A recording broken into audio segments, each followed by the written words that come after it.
Olá pessoal, quinta-feira, 27 de agosto de 2020, agora 19h45, tivemos um pequeno probleminha aí com o stream do LinkedIn recentemente. Estamos reiniciando agora a 35ª edição do Jornal da Live, uma nova maneira de se fazer jornalismo em que você constrói a notícia junto com a gente. Meu nome é Paulo Silvestre, sou consultor de mídia, cultura e transformação digital e vou conduzir a conversa, como sempre comigo o Matheus. Pessoal, tudo bem? De novo. Como é que dê certo agora? Matheus fazendo o comentário das notícias e também moderando a participação de vocês. Lembrando que para participar do Jornal da Live é muito simples, nós vamos dando as notícias aqui e vocês deixam as suas opiniões nos comentários aqui do post, tá? E aí o Matheus ele vai selecionando as suas opiniões e a gente vai construindo, a gente vai debatendo, a gente vai conversando com a notícia, certo? O Jornal da Live acontece ao vivo no LinkedIn, depois ele entra em vídeo também no YouTube e no Facebook e ele entra como podcast em todas as principais plataformas de podcast do mercado. Escolha a sua, siga lá o canal Macaco Elétrico, o meu canal, e você também pode acompanhar o Jornal da Live como o podcast. Muito bem, pessoal, esses são os assuntos que nós vamos debater hoje aqui na 35ª edição do Jornal da Live. O liberalismo econômico ou o populismo eleitoreiro? O que é melhor para o Brasil? Para onde deve ir o governo? Nós estamos passando aí por um racha protagonizado pelo Bolsonaro e pelo Paulo Guedes, que um decidiu que ser populista é uma boa e o outro continua com suas ideias liberais. Qual que é a melhor coisa para o Brasil, na opinião de vocês? Qual deve ser a atitude de um estadista diante de perguntas incômodas? Porque as perguntas incômodas, elas aparecem mesmo, elas sempre vão existir. E a gente viu aí mais uma explosão de raiva aí do Bolsonaro contra um repórter no domingo. Esse negócio incendiou as redes sociais. Como ele deveria ter se portado nesse caso? Vamos falar também sobre imunidade parlamentar, aí, puxando como gancho o caso da deputada federal Flor de Lis, que não foi presa só por ser deputada federal, justamente. Até onde pode ir a imunidade parlamentar para proteger uma pessoa acusada de cometer crimes? Vamos falar também da Lei Geral de Proteção de Dados, que agora finalmente vai entrar. O Senado aí definiu a data, definiu que aprovou, deu a luz verde para essa lei ontem, tá? Mas você sabe o que essa lei, afinal de contas, prevê? Como que ela impacta a sua vida? Como que ela impacta as empresas? Será que a gente vai ficar mais seguro na internet graças a essa lei? E para encerrar a nossa notícia bizarra da semana, vamos falar sobre Maskne. Você sabe, afinal de contas, o que é isso? E como se proteger desse mal? Então, pessoal, começando agora aqui a 35ª edição do Jornal da Live, e para começar a nossa edição dessa semana, vamos debater aí sobre as nuvens negras e um certo cheiro de fritura que está invadindo a esplanada dos ministérios lá em Brasília. A causa disso é a rachadura que não para de crescer no governo, provocada pelo embate entre o liberalismo do Paulo Guedes e o neopopulismo do Jair Bolsonaro. Bom, você sabe por que afinal de contas, o Bolsonaro está abraçando esses programas sociais do tipo daqueles que ele sempre criticou, que tem aí as impressões digitais do PT, não? Pois é.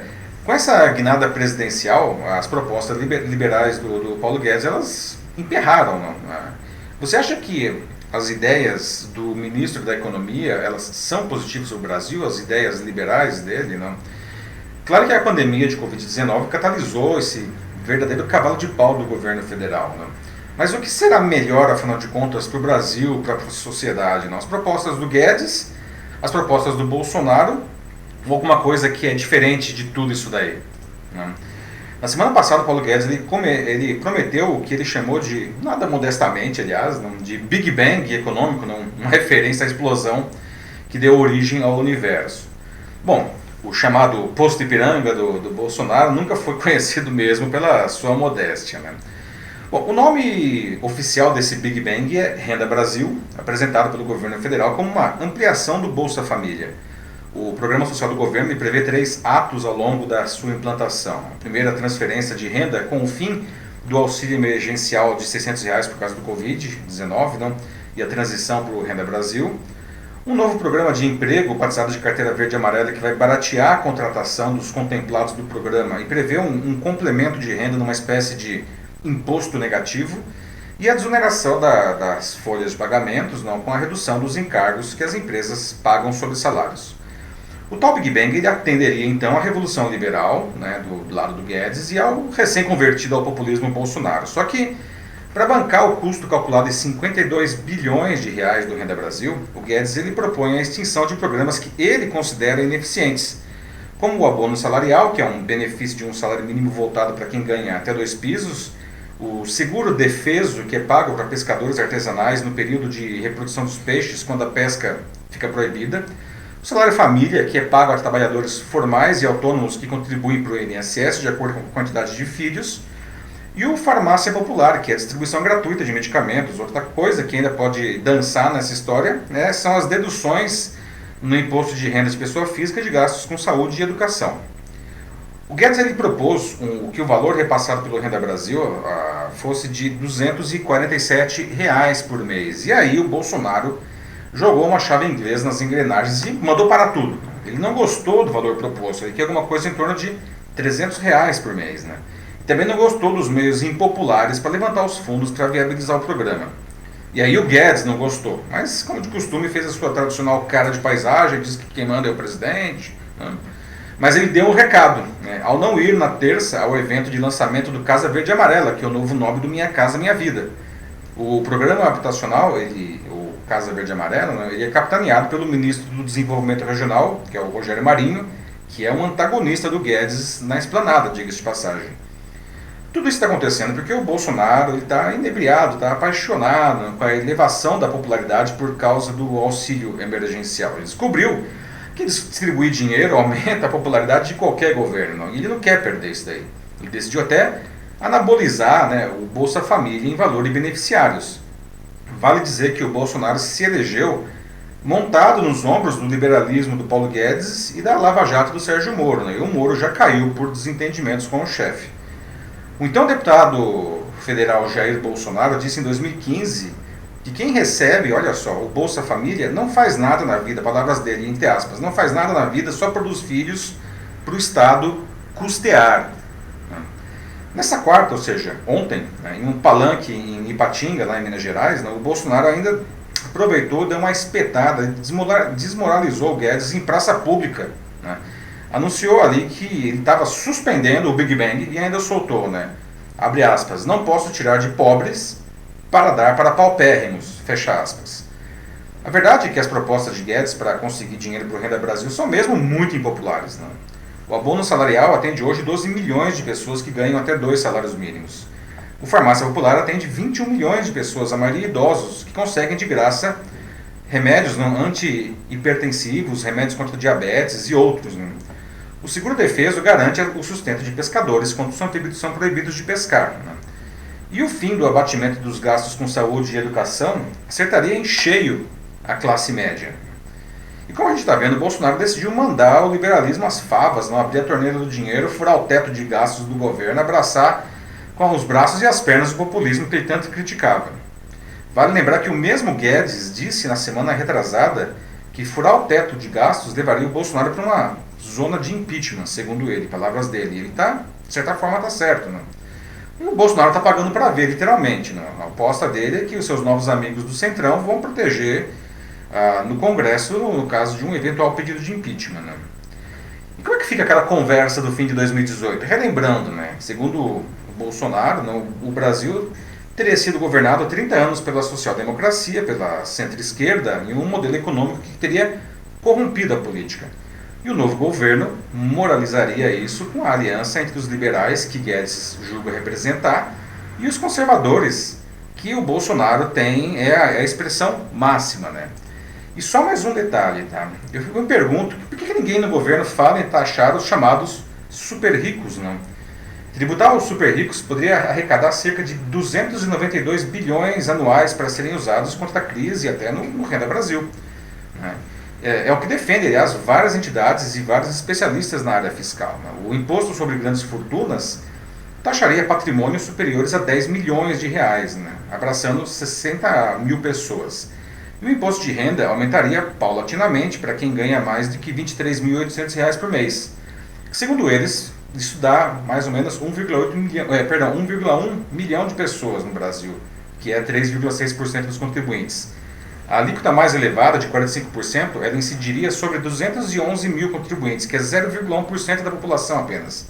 E são aqueles que ganham mais de 60 mil reais por mês. Então, pessoal, vamos lá. O Renda Brasil é um bom programa? Eu gostaria de ouvir de vocês. Não? A proposta é boa, né? E deve seguir adiante, não? Essa ampliação do Bolsa Família. Não? De onde deveria vir o dinheiro para bancar isso daí? Não? O Paulo Guedes ele tem razão nisso daí? Não? O que é melhor para o Brasil nesse momento? Não? Manter a agenda liberal do Paulo Guedes, não? Que aliás ajudou a eleger o Bolsonaro?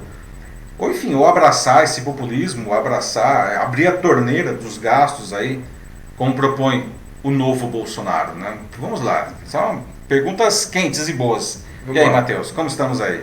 A gente tem algumas pessoas falando aqui já tem como se fosse um pequeno debate acontecendo. Começou pelo Adriano do Amaral, que falou de que as ideias do Bolsonaro são factoides e não propostas de verdade.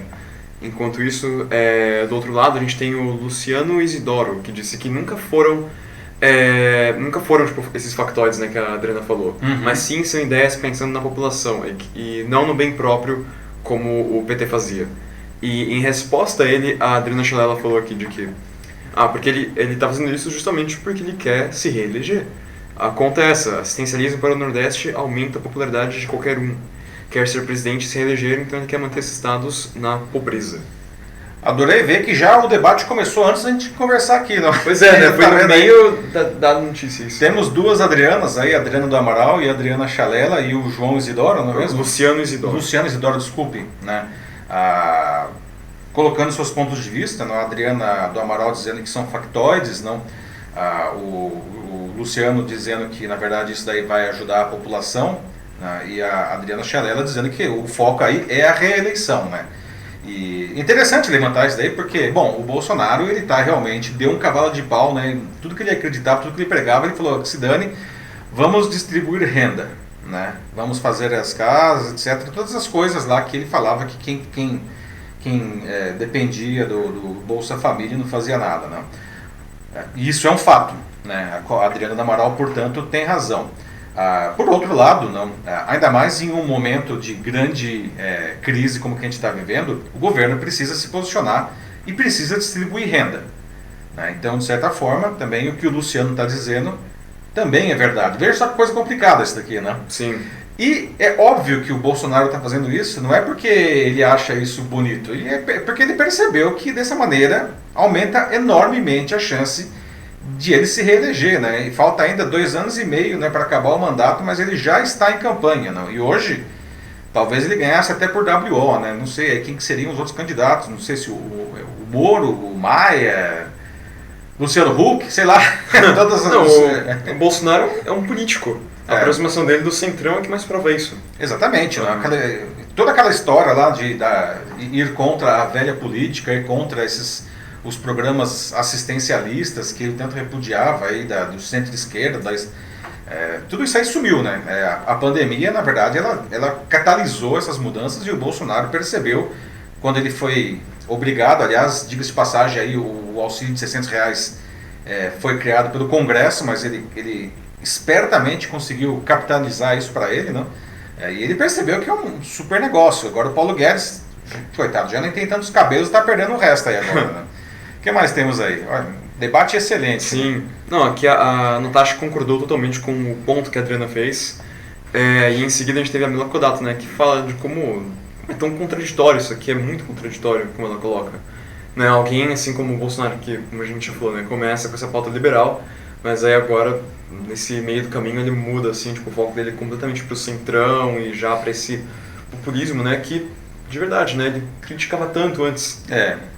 Pois é, né? Mas aí começou a bater, não, nos fundilhos, ou até mais talvez no pescoço, não? Aí o negócio estava ficando feio e não sei se posso dizer isso, mas talvez ele tenha dado sorte, não? Quando ele percebeu, ele foi obrigado a distribuir os R$600 e de repente a aprovação dele cresceu 5 pontos percentuais.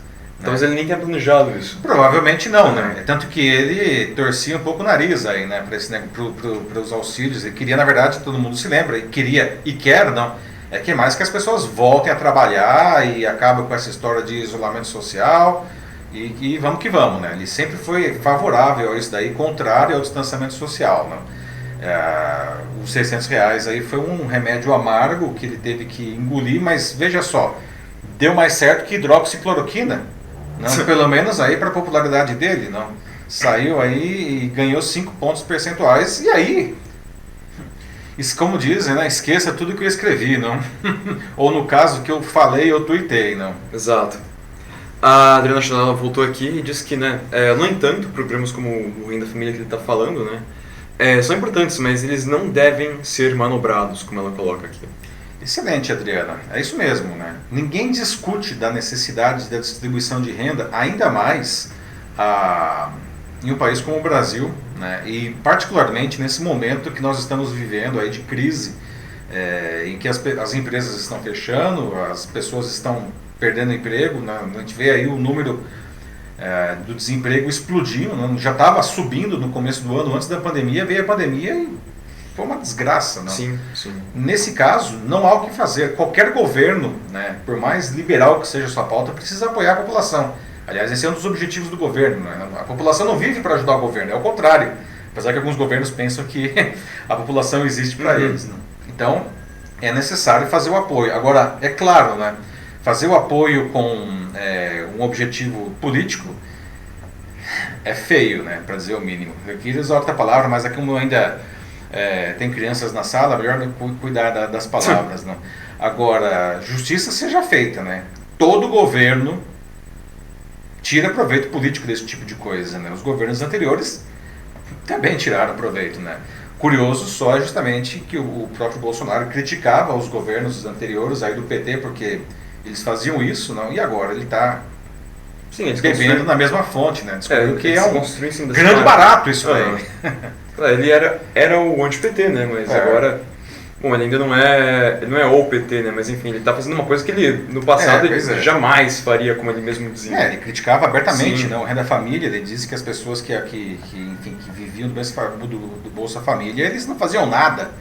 Aliás, ele foi extremamente grosseiro, né? Dizer que basicamente essas pessoas faziam filhos para serem apoiados, sustentados pelo governo. Ele disse isso textualmente em 2015, inclusive. A Maria Pinto tem uma pergunta aqui. Ela quer saber se o índice do desemprego atual não está igual ao que estava no período Dilma, sem a pandemia. Sem a pandemia. Ou seja, o desemprego antes da pandemia, porque hoje ele está infinitamente maior, né? Mas então, ela está dizendo aqui de que a pergunta dela é justamente essa, se o que a gente tem agora não está igual a como estava no período Dilma, que não tinha pandemia. Então vamos lá, excelente ponto.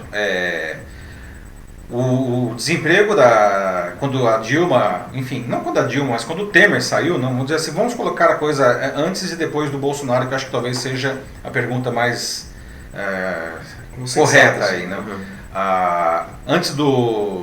Quando o Bolsonaro assumiu, se não me falha a memória, vamos lá, nós tínhamos 13,5% de taxa de desemprego, né? E alguma coisa como 6% de desalentados, que são aquelas pessoas que desistiram de procurar emprego, né? O que dava mais ou menos 20% da população economicamente ativa sem trabalho, né? O Bolsonaro assumiu, né? A taxa caiu levemente, não?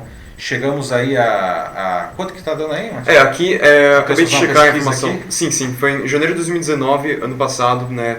Durante a posse do Bolsonaro, a gente estava em 11,2%. Já tinha caído, realmente. O 13%, 13,5% acho que era quando a Dilma saiu e o Temer assumiu.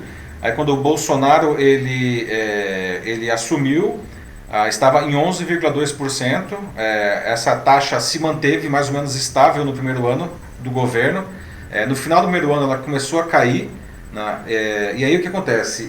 Em fevereiro desse ano, portanto, imediatamente antes do início da pandemia, ela estava novamente ganhando força, ela estava na casa de 12%. E agora, e aí com a pandemia o negócio virou um show de horror, né? Hoje a taxa de desemprego, não estou nem falando de desalentados, ela está na casa, acho que de 16%, 17%, não?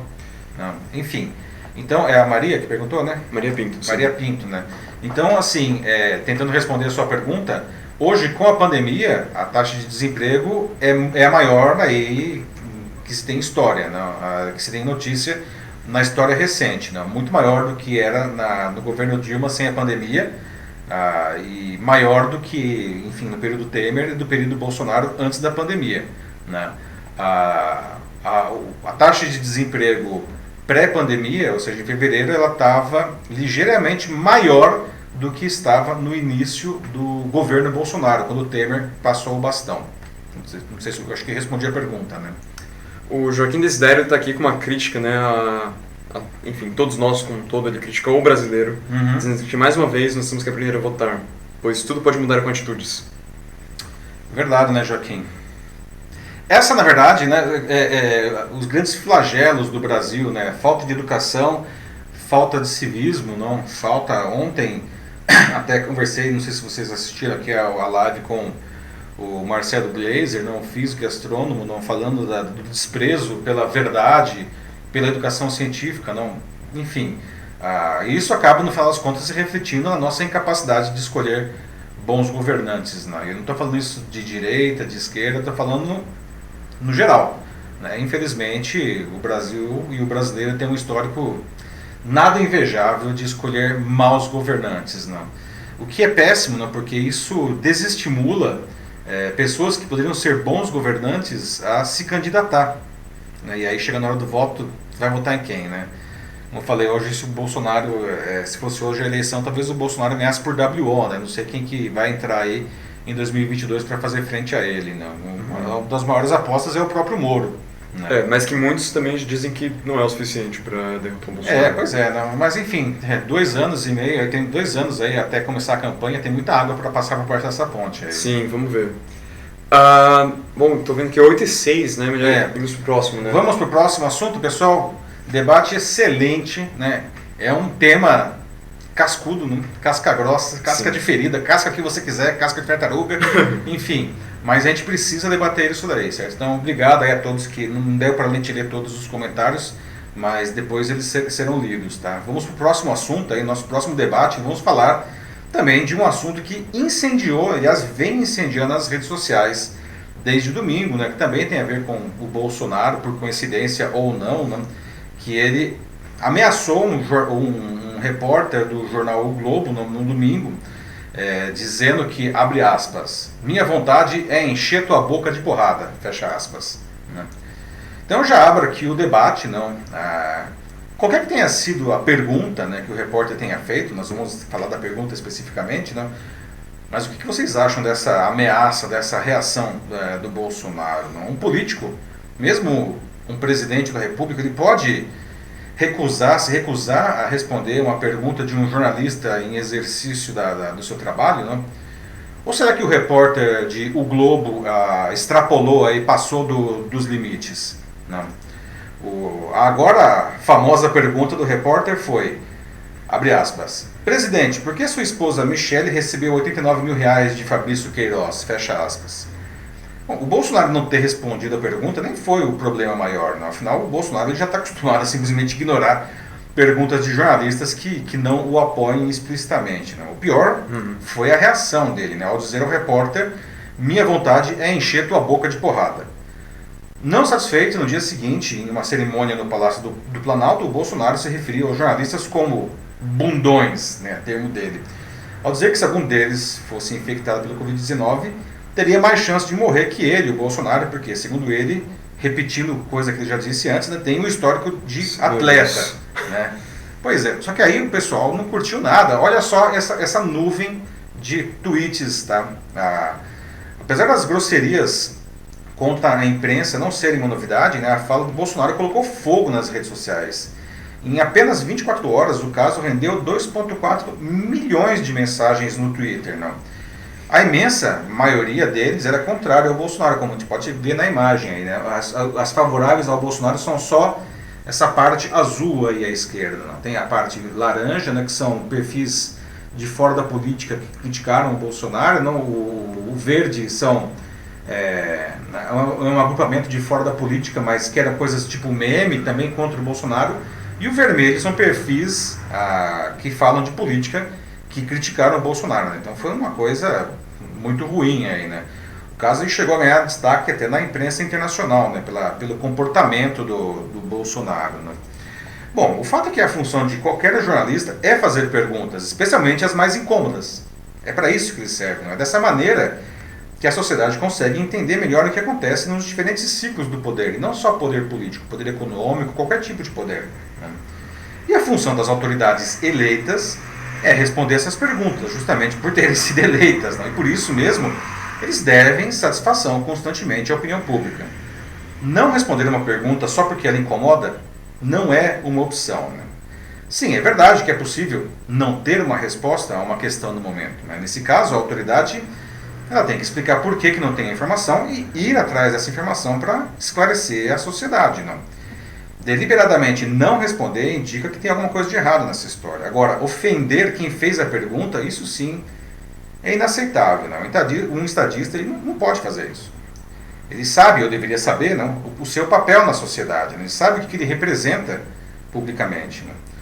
E o Bolsonaro não pode dizer particularmente que ele é perseguido pela imprensa. Né? Claro que a imprensa, enfim, bate nele, não, mas não é só o privilégio deles. Né? Desde a redemocratização do Brasil, a imprensa bateu forte no Sarney. Lembra do Sarney, né? Primeiro o presidente civil, depois os militares. Não? Bateu mais forte ainda no Collor. Bateu menos no Fernando Henrique, se bem que bateu um pouco mais no segundo mandato dele, não?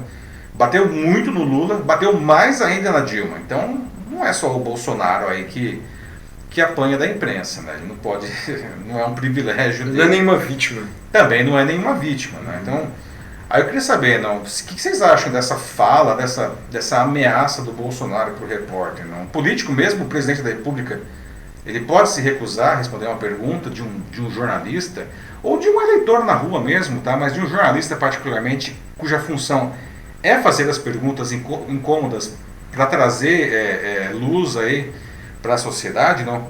Ou será que o repórter lá O Globo, ele passou dos limites naquela hora lá?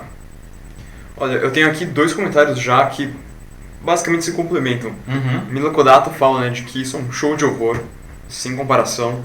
E a Ana Lúcia Souza Machado diz de que, né, olha o nível do vocabulário que o nosso presidente usa, né, aquele que deveria, teoricamente, representar toda a população brasileira, né. Uhum. É triste, lamentável e vergonhoso, como ela mesma conclui. Pois é, né, Mila e Ana, não, excelentes comentários, não. Tem uma questão aí também, né, que independentemente do teor, digamos assim, de uma declaração, a gente tem que tomar muito cuidado aí com as palavras que a gente usa, né? E isso também não é um privilégio do Bolsonaro, não? A gente tem aí casos notórios de ex-presidentes aí que escolhiam muito mal as suas palavras, né? Ainda que de maneiras diferentes, não? Mas acho que faz muito tempo que a gente não vê aí um presidente que escolhe bem as palavras. Né?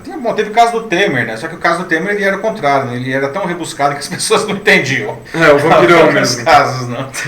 Então, mas realmente essa questão da agressividade do Bolsonaro, não, isso por si só já gera assunto para as redes sociais e para as mídias, né? Sim. Para a imprensa, inclusive internacional, né? Em seguida, eu tenho um comentário da Norma Sonsini, que ela traz uma proposta interessante para a formação de políticos. Diga. Ela diz que todos eles deveriam obrigatoriamente passar por uma formação em diplomacia. Olha, Norma, isso é interessante, viu? Pelo menos eu acho que talvez isso não fosse viável para cargos legislativos pelo volume, não, mas para cargos do executivo, isso seria de repente uma boa coisa aí, né? Interessante. Sim, a questão seria só ser capaz de cobrar tudo isso deles, não é? Pois é. Em seguida eu tenho o Joaquim Desdero Neto. Ele diz que falta sempre uma coisa chamada educação e bom senso, pois deveriam fazer reciclagem para ocupar cargos públicos, para saber que responder com educação e esclarecer a opinião pública sobre todos, né, quaisquer assuntos. Pois é, né, Joaquim? Né? De novo a questão da educação. Aliás, a educação tema recorrente, né? Quase toda semana, se não toda semana, a gente acaba mencionando a questão da educação aí. Sim, a falta dela é um grande problema. Gerando tantas mazelas, não todas, mas tantas mazelas aqui do nosso país, e como se a população fosse educada, bem educada no sentido amplo da palavra, como a gente resolveria muitos problemas, não? Aqui o Crisóstomo Pereira, ele diz, né, de que a questão é que o Bolsonaro está aqui como um político que se apresenta como honesto, né, e muitos o veem assim. Na verdade, Ele tem a mesma facilidade de ganhar dinheiro fácil como qualquer um, como todos os outros. Ele é só mais um político, como ele coloca aqui. É o Crisóstomo, né? Sim. Pois é, mais um político, né? Eu não sei, será que existe algum político honesto no mundo? É a grande questão, né? Não estou nem falando de Brasil. Algum político que seja realmente honesto, não, para a gente poder confiar, é uma coisa que, se aparecer, o cara precisaria fazer, né, tirar, descobrir o DNA desse sujeito para ver que infelizmente é difícil, são quase, não dá para generalizar, não, mas é o que a gente vê também, não, às vezes até pessoas de boa índole que vão para o poder, não, e acabam se corrompendo, não, ou você entra num esquema ou você sai. Em alguns casos, inclusive aqui no Brasil, né, a gente vê aí candidatos que foram mortos, não, candidatos não, políticos eleitos, prefeitos, governadores, não. Realmente não teve nenhum presidente que foi assassinado no Brasil, né? Só um quase presidente, né? O caso Tancredo Neves. Bom, isso é uma outra história. Teorias da conspiração à parte, né? Mas a gente teve até um caso que ficou famoso há alguns anos, talvez vocês se lembrem, do prefeito de Santo André, aqui na região da Grande São Paulo, do ABC, não? Que estava investigando a máfia das empresas de transporte público e ele acabou assassinado, não? E aí, enfim... duro, já diz bastante, eu acho. O que mais temos aí, mãe? Mais um aqui antes do próximo. Sim. A Norma diz que devemos recorrer à psicanálise para entender o fenômeno Bolsonaro. Pois entender esse fenômeno, Norma, precisamos usar muitos recursos aí mesmo, né? Olha, eu não sei se vai ser a psicanálise, mas certeza, essa vai ser uma época amplamente estudada no futuro. Eu acho que sim, né? É um fato, né? Não só pelas questões políticas, mas a própria questão de posicionamento, da manipulação da população, as fake news, a desinformação. Isso já é bastante estudado, mas isso daqui vai ficar nos livros para sempre. Dos livros, né? Até na semana passada, no vídeo de segunda-feira, eu falei sobre qual é o legado que nós estamos construindo, né? Até brinquei, será que a Bossa Nova surgiria em um Brasil como hoje? Certamente não, né? O Brasil hoje é muito diferente do Brasil do final dos anos 50, início dos anos 60, quando surgiu a Bossa Nova. Né? Pois é. Vamos ao próximo assunto? Né? Nosso próximo assunto, vamos debater a questão da imunidade parlamentar, né, justamente. Né? Vocês acham que ela pode proteger alguém culpado por um crime? Alguém que a polícia afirma ter provas e ter cometido um crime bárbaro, por exemplo, assassinato, ela pode deixar de ir para a cadeia apenas por ser parlamentar? Não? O fórum privilegiado, ele pode até mesmo impedir investigações criminais contra políticos em exercício de mandato, sem que o legislativo, enfim, autorize isso previamente? Não. O caso da deputada federal Flor de Lis, que vocês veem aí na foto, acusada de tramar com os filhos o assassinato do seu marido, o pastor Anderson do Carmo de Souza, é um exemplo que está acontecendo agora. Não? O pastor foi executado com mais de 30 tiros na madrugada de 16 de junho de 2019, pouco depois de chegar em casa em Niterói.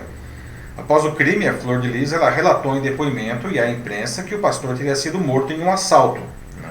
Mas o inquérito da polícia concluiu que o Anderson foi morto por questões financeiras e de poder na própria família. Ele controlava todo o dinheiro do Ministério Flor de Lis, hoje rebatizado como Comunidade Evangélica Cidade do Fogo. A Flor de Lis é uma das 11 pessoas denunciadas pelo Ministério Público do Rio de Janeiro, dos quais 10 são membros da família e um ex-policial. Antes do assassinato a tiros, segundo a polícia, ela já estaria tentando envenenar o pastor. A deputada ela vai responder por 5 crimes. Homicídio triplamente qualificado, por motivo torpe, meio cruel e impossibilidade de defesa da vítima. Associação criminosa, falsidade ideológica, uso de documento falso e tentativa de homicídio, no caso, pelo envenenamento prévio. A Flor de Lis ela não foi presa ainda porque, justamente, os parlamentares só podem ser presos em flagrante ou após terem sido efetivamente condenados, que não aconteceu ainda. A Câmara ela pode abrir processo de cassação do mandato, e aí ela seria presa, mas isso não aconteceu. O PSD, que é o partido da Flor de Lis, ela suspendeu, mas isso não é suficiente ainda para que ela seja presa. A imunidade parlamentar ela prevê que membros do Legislativo recebam uma imunidade jurídica, não podendo ser processados criminalmente. Antes de ser processado, é necessário que a imunidade ela seja removida, geralmente por um Tribunal de Justiça Superior ou pelo próprio Parlamento. Né? E isso reduz a possibilidade de pressionar um membro do Parlamento a mudar seu voto por medo de ser processado. Mas no Brasil a gente está cansado de ver distorções, né, disso daí. Né? O exemplo da deputada Flor de Lis, que é um exemplo terrível, não é verdade. E é somente mais recente. É de uma pessoa que está sendo protegida de algo, não, pela sua atuação parlamentar. Não. Mas então, e aí, o que vocês acham? Como que vocês veem a imunidade parlamentar? Porque ela tem um motivo de ser, que é justamente proteger os deputados, os vereadores, os senadores, não, de pressões pelo cargo que eles oferecem, né, que eles exercem, desculpa. Mas tem todas essas distorções. Né? Qual seria um mecanismo legítimo? Enfim, o que vocês acham sobre isso daí? Bom, começando aqui, eu tenho um comentário que acho que é um resquício do tema anterior, mas que acaba ainda servindo para a nossa discussão atual, que é do Joaquim. Ele fala aqui, né, de que cada dia tem uma certeza de que deveríamos voltar para a terra-mãe em Portugal, né, ele é português. Então, para aprender com os políticos portugueses. Vejam vários exemplos em seus cargos públicos. Acompanhem alguns políticos portugueses. Bom, realmente, eu não conheço Portugal, né, Joaquim, então eu não posso dizer muito como que é lá, ou nem, né, como é que funciona a política. Eu não sou, enfim, não sei quase nada assim da política de Portugal, mas é um lugar diferente mesmo, assim, em geral, melhor que o Brasil em muitos aspectos, né, então, não sei, né, exatamente quão prático é o retorno à terra-mãe. Mas poderia servir pelo menos de uma inspiração. Sim, assim, a gente né? definitivamente precisa de umas dicas, tipo, para ontem.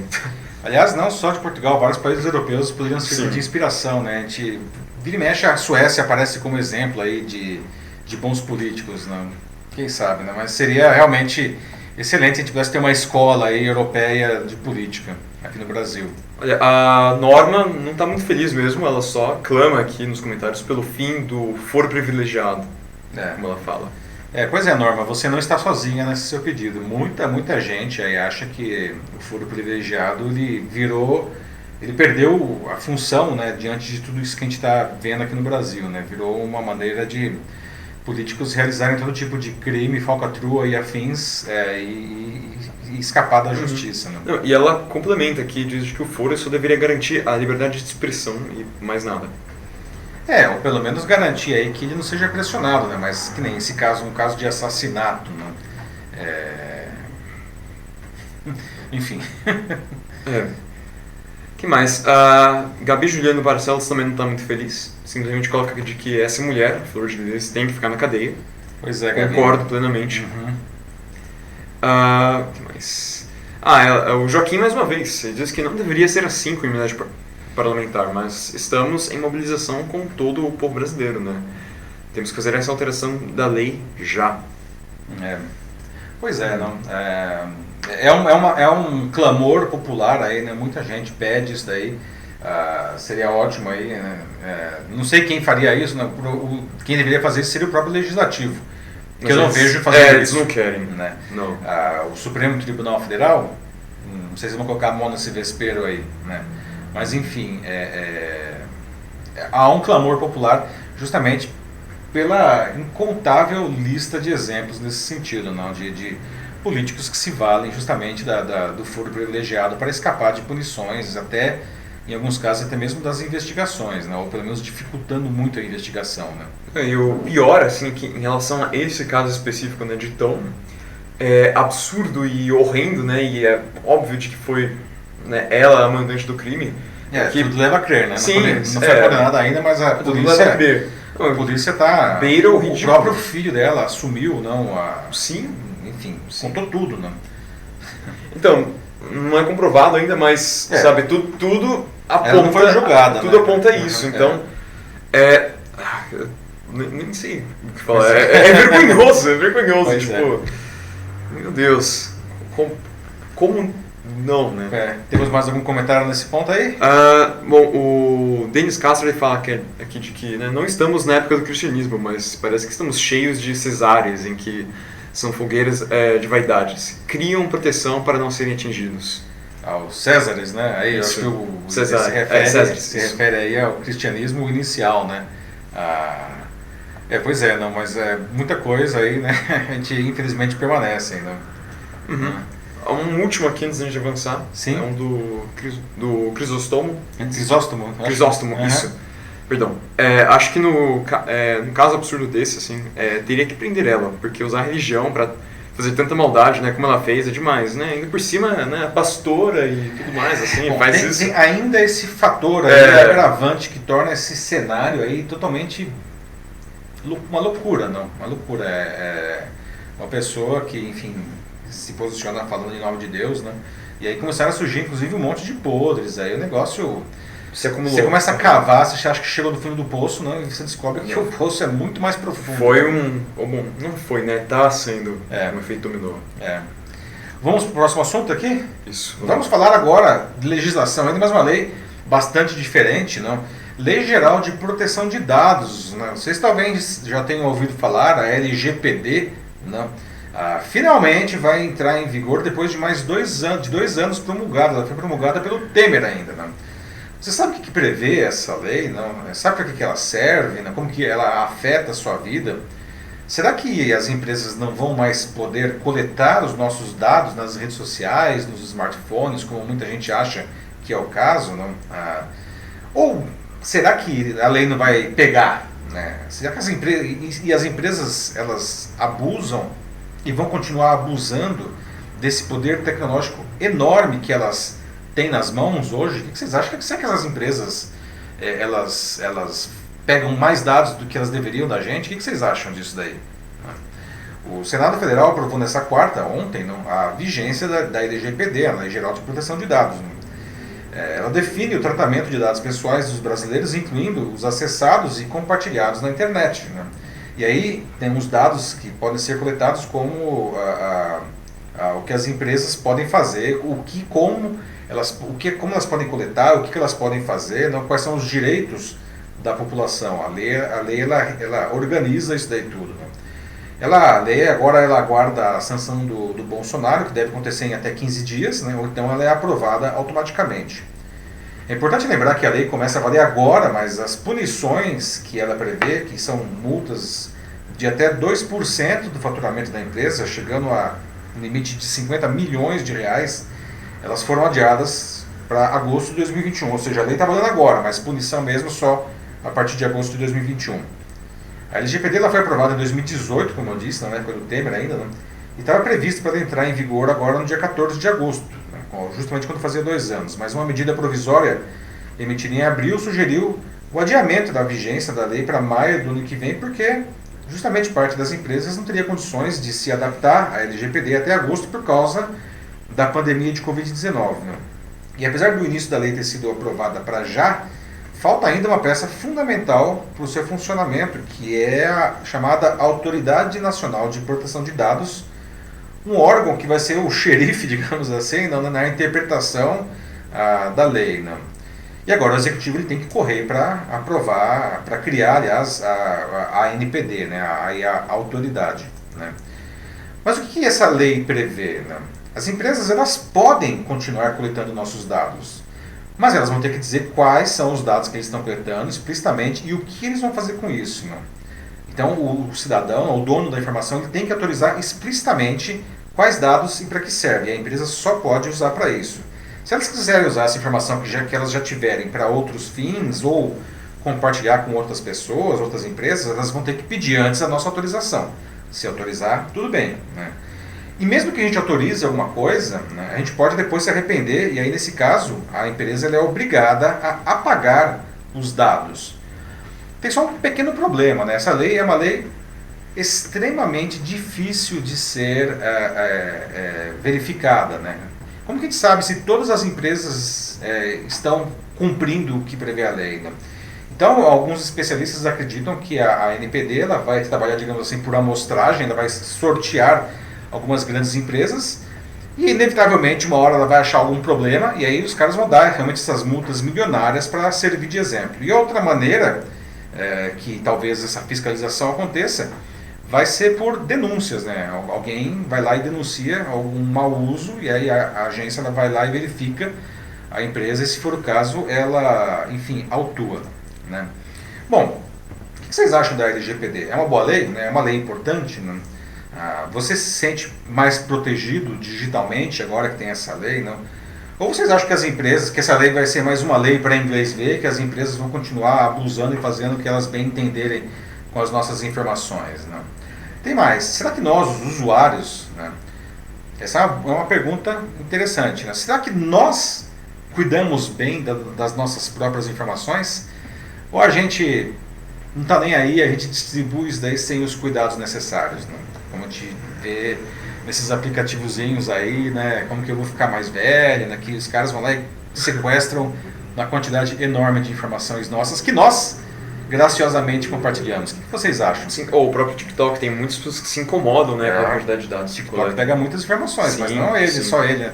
Pegar o Facebook mesmo é o exemplo máximo aí, né? Mas e aí, temos o pessoal falando já? Temos aqui, eu começo com o Denis Castro, ele diz de que se seguir a Europa, ele está curioso para ver como vão ficar os direitos autorais, né, onde as mídias sociais podem ser punidas, como o uso não liberado pelos autores. Então, essa é a curiosidade que fica para ele.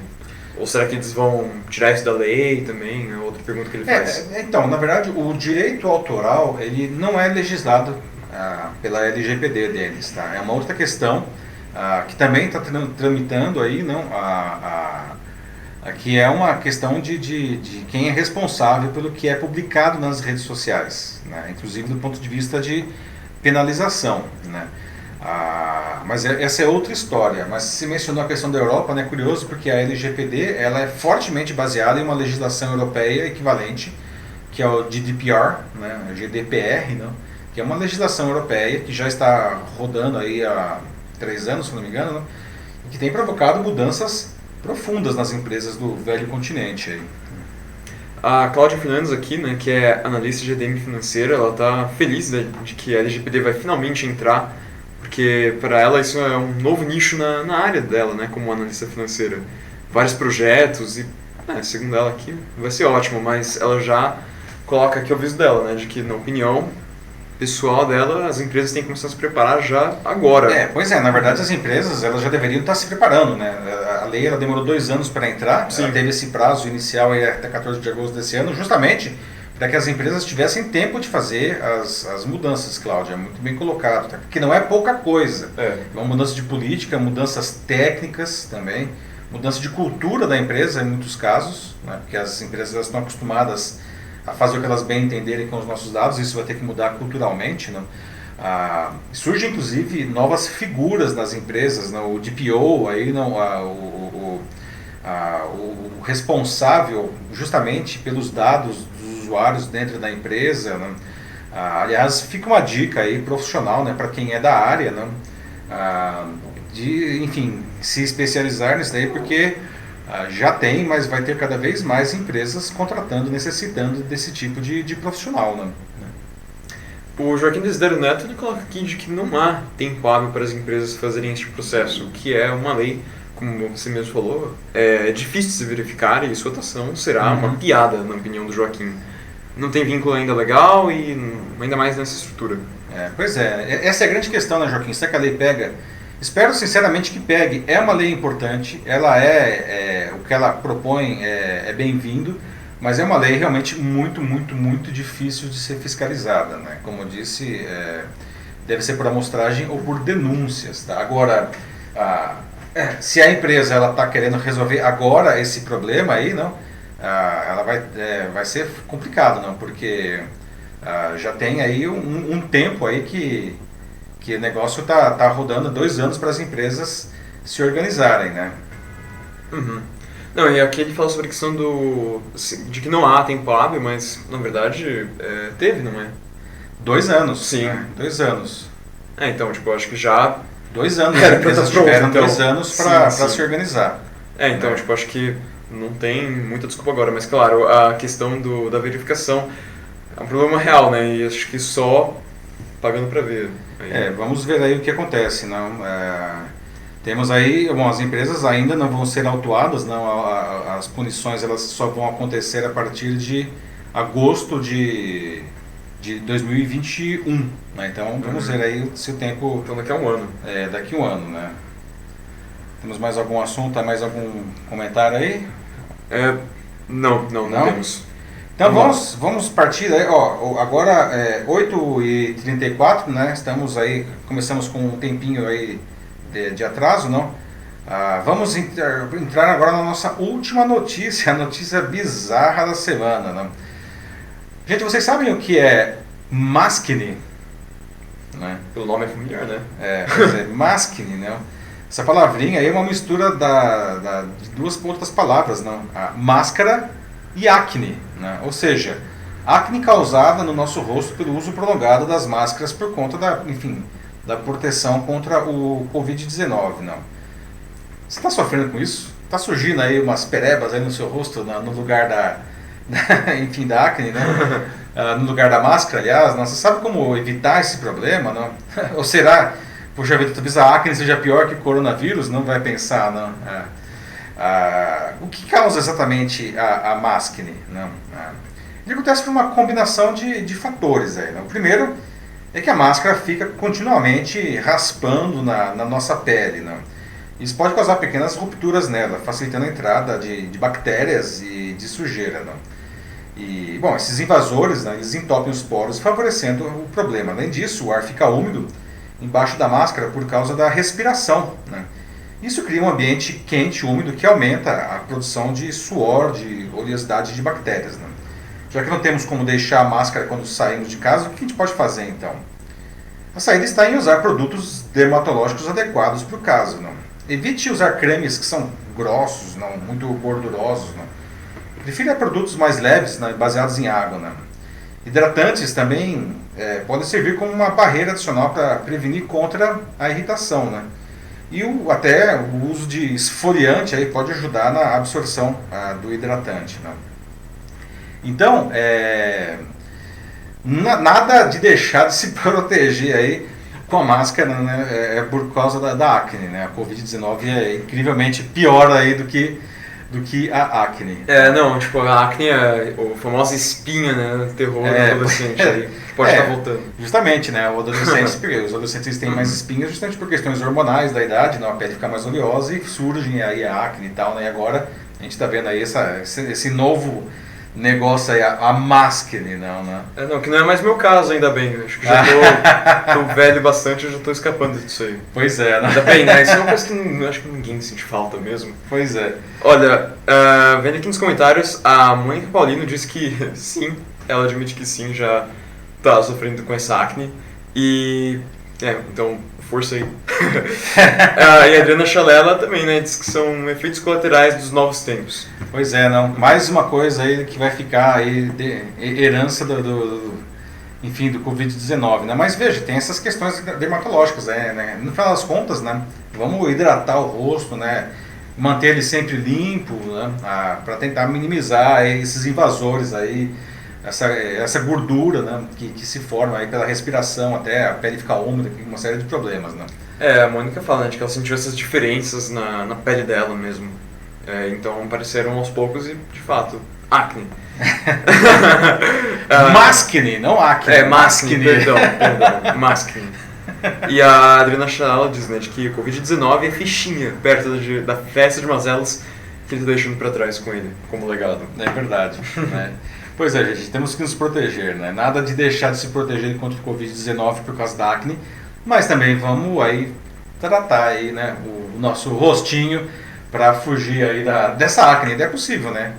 Mas acho que é um pequeno custo, né, se pagar pela proteção. Terá um negócio infinitamente pior. Exatamente, né? É isso aí, vamos encerrar então nossa edição hoje, pessoal. Agora aqui 8h38, tá? Estamos encerrando a 35ª edição do Jornal da Live. Novamente um grande prazer aí contar com a participação de vocês, os comentários excelentes, o debate muito bom, mesmo em temas mais densos. Essa é a proposta do Jornal da Live, não? Trazer temas que são necessários para o debate, porque dessa maneira, enfim, a sociedade ela cresce, não? Até com pontos de vista divergentes. Então, obrigado pela presença de todos. Quinta-feira que vem estamos de volta às 19h30. Se quiserem, já pode deixar novos temas aqui nos comentários. Fique à vontade. E é isso daí. Pessoal, um grande abraço. Tchau, tchau. Falou, pessoal. Se cuidem. Boa noite e até a próxima.